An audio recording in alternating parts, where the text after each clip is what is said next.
United States President Joe Biden is visiting Angola this week on his first ever bilateral trip to Africa as president, weeks before he leaves the post to Donald Trump. Why has President Biden not visited Africa? Analysts say Biden's failure to visit any African country until now shows that his administration has not prioritized the continent. I'm Erick Njoka. We'll talk about Biden's much-anticipated visit later. Welcome to World of Africa on WION World is One.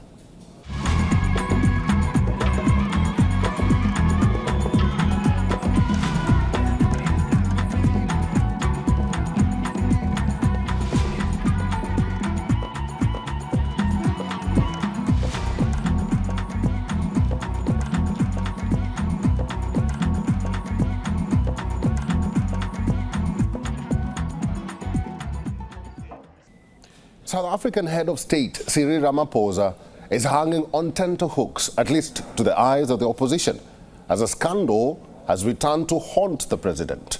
The economic freedom fighters, the EFF, a South African opposition party, brought a case to the Constitutional Court seeking to revive impeachment proceedings against Ramaphosa. The proceedings relate to allegations stemming from the Farmgate scandal, which involves claims that Ramaphosa concealed a burglary at his private game farm in 2020 and failed to report the theft of a large sum of undeclared foreign currency. Here's a report.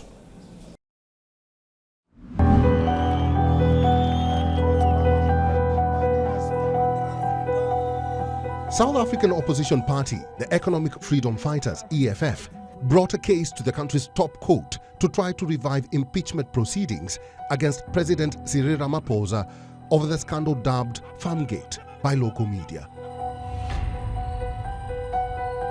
Ramaphosa, even when the money was stolen at his farm, he never opened a criminal case. He never went to police station and reported the stolen money. Why? Because Ramaphosa knows that that money was illegal money. The South African justice system needs to correct itself because it is trying to protect Ramaphosa, and it is not helpful because all it's doing is showing us that it is taking one side and no one is above the law.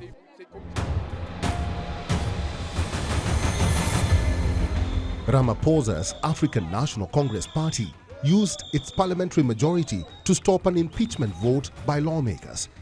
But the opposition parties say Parliament did not fulfill its constitutional duty to hold the president to account after a preliminary investigation found some evidence of misconduct by Ramaphosa and recommended a full probe. The opposition parties want a full parliamentary investigation. I deny that there was any form of money laundering. I have said, and I've said it more publicly, that it was proceeds of sale of game. The head of state faced a similar fate early in 2022 when his critics and opposition figures threatened to impeach him over the same case. Ramaphosa survived by a whisker. Let's allow the process of investigation to unfold. If by any chance there is a different outcome that the court gives, that the law enforcement gives, then there's nothing that stops us from coming back here and discuss the matter. Ramaphosa was cleared of wrongdoing by financial authorities, by a public watchdog, and by police after a 2-year criminal investigation. The case threatened Ramaphosa's leadership after it was revealed in June 2022 that around $580,000 in US banknotes was stolen from a couch at his game farm. The theft happened in early 2020 but came to light 2 years later.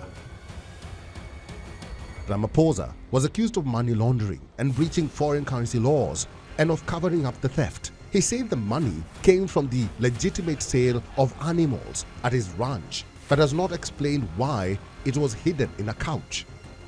The opposition parties pushed that question again at a recent court hearing. The Constitutional Court typically takes weeks and sometimes months to deliver a ruling. Africa Bureau, WION, World is One. Biracial children from Kenyan women and visiting British soldiers on training have long lived uncomfortable lives in Kenya. Now, a local lawyer is taking some of the children to Britain to confront authorities over hundreds of such cases reported over the years. He also wants to find the fathers and seek their support.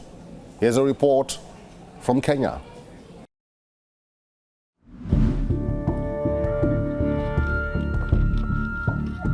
Margaret Wanda became pregnant after a week-long relationship with a British soldier training near her community in Kenya. They met while she worked at a bar in her early 20s. She knew little about him. He left her with a biracial child. Raising a biracial child in rural Kenya was not easy, and she faced discrimination because of her son's lighter skin tone. Now her son, Louis Njoka, is 26. Like many biracial children in largely conservative Kenya, Njoka says he has felt excluded by society and left out of education and employment opportunities for being too white. He is unemployed and has substance abuse issues. I look different from the others. I look different from the others. My stepfather, who has raised me, is black. I have an identity crisis that has driven me to alcoholism.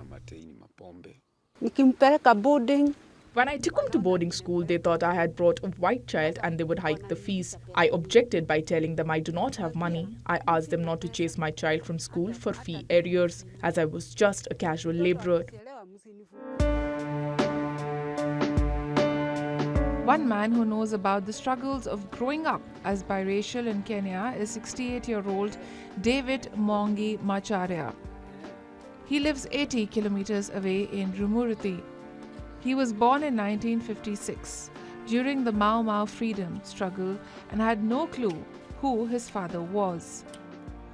It was only after his mother revealed that she became pregnant after a relationship with a British soldier in the 1950s that Macharia got some information about his father. Due to his mixed-race appearance, Macharia found it difficult to get along with his darker-skinned siblings. He also struggled to find work. Back in Nanyuki, 29-year-old Generika Namoru enjoys the comfort of her new home after moving from Archer's Post, where she previously lived and met a British soldier. Their consensual relationship bore a baby girl who is now 5 years old. The soldier's name appears on the child's birth certificate as the father. According to Namoru, he had initially accepted the child and was communicating with her. The goal is to confront authorities over hundreds of such cases reported over the years, and to find the fathers and seek their support. It is a long shot after years of attempts by human rights groups to hold the British military and its personnel accountable for their actions during weeks of training in Kenya, including alleged rapes and the children they leave behind. The country's $44 million defense cooperation agreement was renewed in 2021. It allows up to 10,000 British forces to train for 8 weeks in Kenya every year. Kenya's biracial children are part of broader concerns about the British mission, notably the persistent allegations of rape of local girls and women. Goodwill from the British government. Tell us, who are these men who are deployed there? Investigate them. Do paternity studies. Then we rest this matter once and for all. What we are bringing in the UK court is not issues of rape, is issues of these children who happen to be prisoners of an identity they did not choose for themselves. The identity crisis affects children born to white fathers. Most say they are yet to come across children of black British fathers. Africa Bureau, WION, World is One. Outgoing US President Joe Biden is in a rush to redeem his legacy in Africa, but it won't be easy. Biden arrived in the Angolan capital Luanda after a brief stop in the West African nation of Cape Verde. The three-day trip to Angola, many analysts say, represents a final desperate attempt to fulfill a promise Biden made a long time ago and counter China's expanding influence on the continent. But why did the president choose to fulfill this promise just at the tail end of his term? It clearly indicates the continent was not a priority for his administration. However, not many Africans are hopeful either of returning President Donald Trump, who once made a derogatory slur about African nations. Here's a report.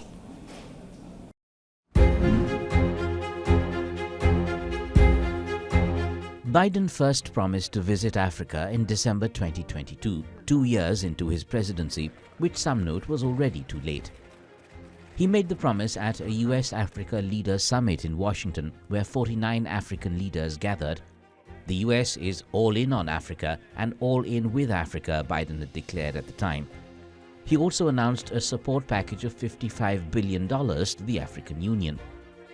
The Biden administration has hosted several African leaders in the White House, but the promised visit never materialized until now.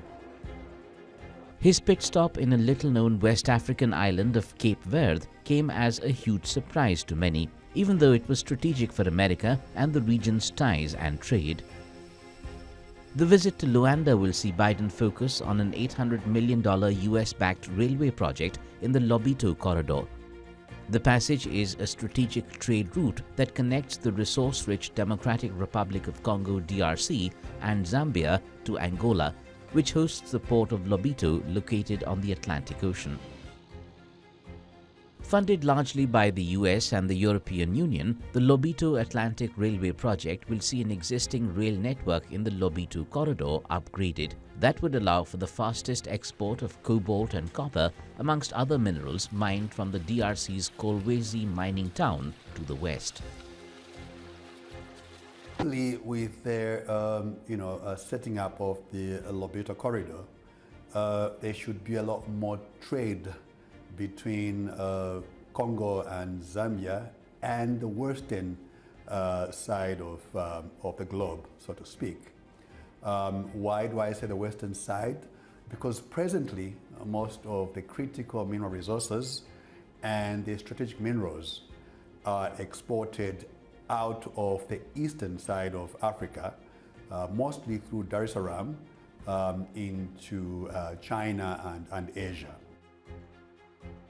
US influence on the continent has been waning for years, even as China and Russia have strengthened their presence in several countries.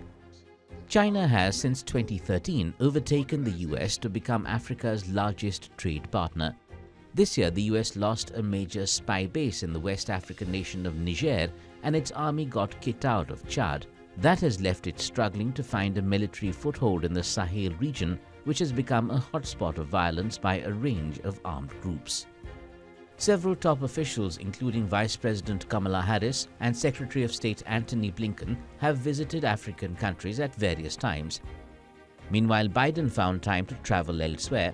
He has visited the United Kingdom alone 5 times, apart from numerous other visits to Europe, the Middle East, Asia, and Latin America. While President Biden has finally fulfilled his promise to visit Africa, his administration hasn't been able to accomplish some of the other goals it set for itself.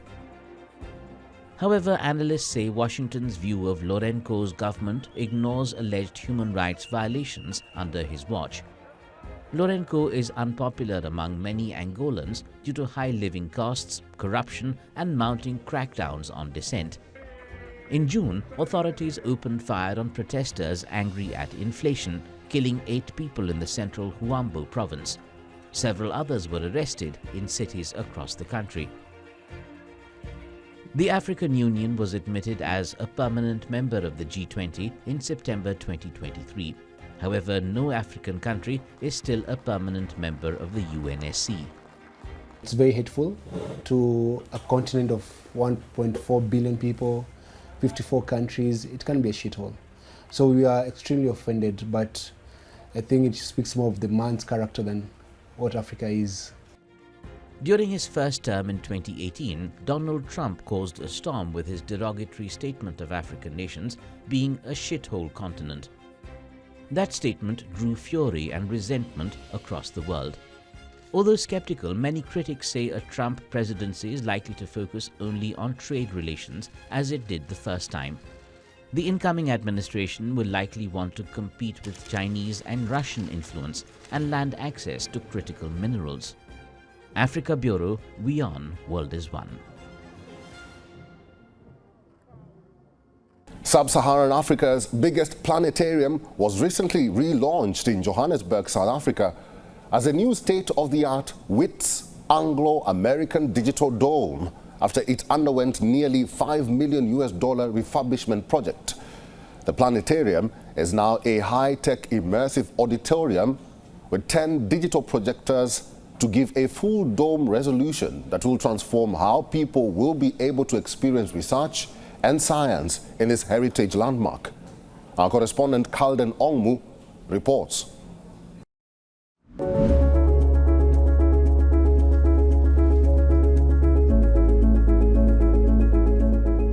The WITS Anglo-American Digital Dome, a place of infinite possibilities, will forever change how South Africans teach, research and engage with science and technology, business, sports, arts in a multidisciplinary facility. The Digital Dome offers a 360-degree immersive experience for visitors of all ages with a variety of shows for young and old. It will also serve as a modern teaching venue and a collaborative research space where scientists and students can visualize their work, be it in big data, astrophysics, the digital arts, artificial medicine, microbiology, or precision medicine. The new WITS Anglo-American Digital Dome will transform the planetarium, I think, into this high-tech, research-intensive facility that will enable these future generations of aspiring South African students to contribute to solving some of society's most pressing challenges.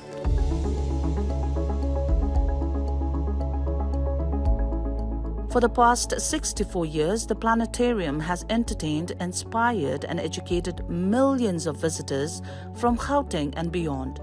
For most, it represents their first encounter with astronomy on such a grand scale.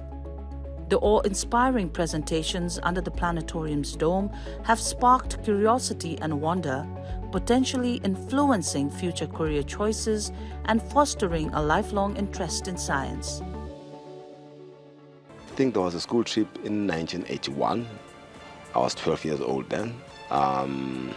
They had this size projector, and they displayed actually the reels of the Apollo landing or subsequent missions.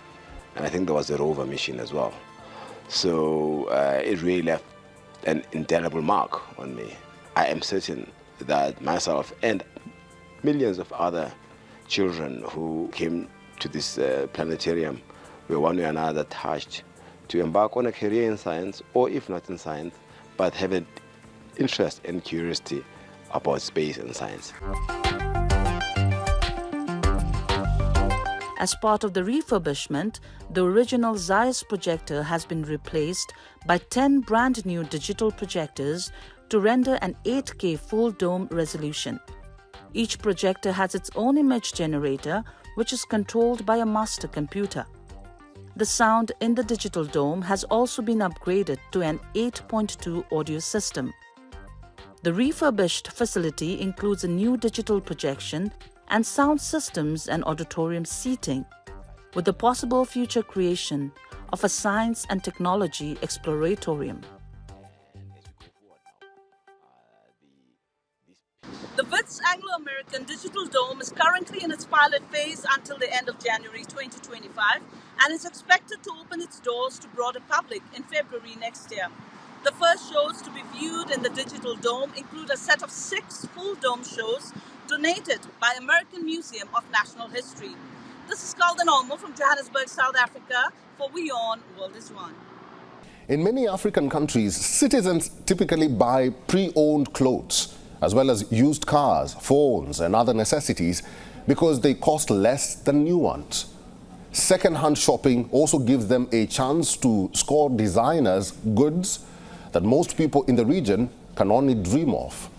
But neither Ghana's fast-growing population of 34 million people nor its overtaxed infrastructure is equipped to absorb the amount of cast-off attire entering the country. Mounds of textile waste litter beaches across the capital Accra and the lagoon, which serves as the main outlet through which the city's major drainage channels empty into the Gulf of Guinea. Here's a report.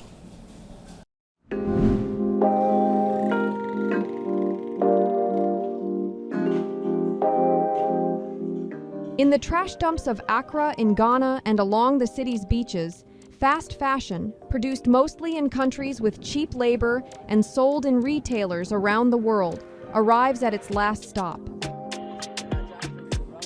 Ghana is one of the leading importers of used clothing in Africa, and familiar brands, Adidas, Reebok, Ozebum, lie discarded in the sand of Jamestown Beach. Jonathan Abbey is a fisherman here. He says that since fast fashion took over, his fishing nets catch mostly textile waste. Although second-hand clothing is not expensive, it is causing problems for us. If nobody buys them, where are they disposed at? They are not disposed of well, and they aren't even burnt, but are thrown into the cold lagoon, which then goes into the sea. This affects our work. Fast fashion refers to cheap, mass-produced clothing with a short life cycle, and it has exploded in popularity in recent years. Research by McKinsey found that between 2000 and 2014, the number of garments produced annually doubled, and the number of garments purchased per capita rose by 60%. The OR Foundation is an organization working in Ghana to identify and manifest alternatives to the dominant model of fashion and conducts research on the second-hand clothing market. Over time, the fast fashion has really taken over as the dominant mode of production, which is characterized here in Kantamanto as higher volumes of lower quality goods, which means that from the OR Foundation's research, of the 15 million garments we see coming in weekly, on average 40% will leave the market as waste.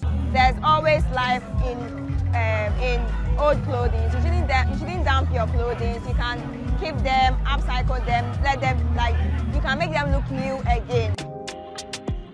Held on the street near the Kantamanto market, designers set up shop with their upcycled goods for sale and had a chance to show them off on a makeshift runway. Most sourced their materials from Kantamanto, Africa Bureau, WION World this month.